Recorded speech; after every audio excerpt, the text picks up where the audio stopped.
एक नगर में एक सेठ रहता था।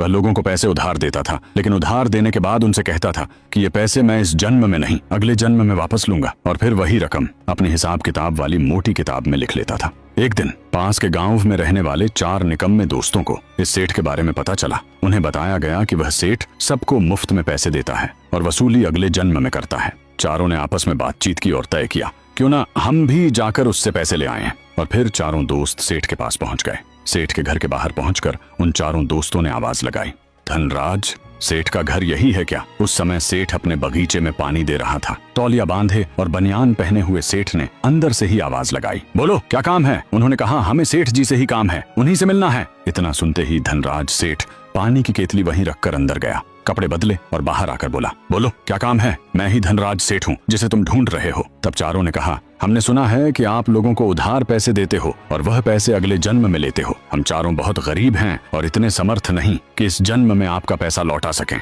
इसीलिए हमें पैसे चाहिए। सेठ ने कहा, बताओ कितने पैसे चाहिए? ये सुनते ही चारों दोस्त एक दूसरे का मुंह देखने लगे, मन ही मन सोचने लगे, क्यों ना इतना धन मांग लें कि पूरी जिंदगी कुछ कमाना ही न पड़े, घर बैठे आराम से खाएं पिएं। तब चारों ने सेठ जी से कहा, हमें चारों को 20-20 हजार रुपए दे दीजिए। सेठ ने कहा, रुपये तो मैं तुम्हें दे दूंगा, इसमें मुझे कोई आपत्ति नहीं है, लेकिन मेरी एक शर्त है। चारों ने कहा, बताइए सेठ जी, आपकी क्या शर्त है? सेठ ने कहा, पैसे तो दे दूंगा, लेकिन यह पैसे मैं अगले जन्म में लूंगा, इस जन्म में नहीं। इतना सुनकर चारों बोले, सेठ जी, इसी वजह से तो हम यहाँ आए हैं, अगले जन्म में देने के लिए। सेठ ने कहा, तो चलो अंदर चलते हैं। चारों सेठ जी के घर के अंदर गए। सेठ ने चारों दोस्तों की अलग अलग 20-20 हजार की चांदी के सिक्कों की पोटलियां भर दी, क्योंकि उस समय नोट नहीं हुआ करते थे, लेन देन चांदी के सिक्कों से ही होता था। और सेठ ने चारों को उनकी उनकी पोटलियां उनके हाथों में थमा दी।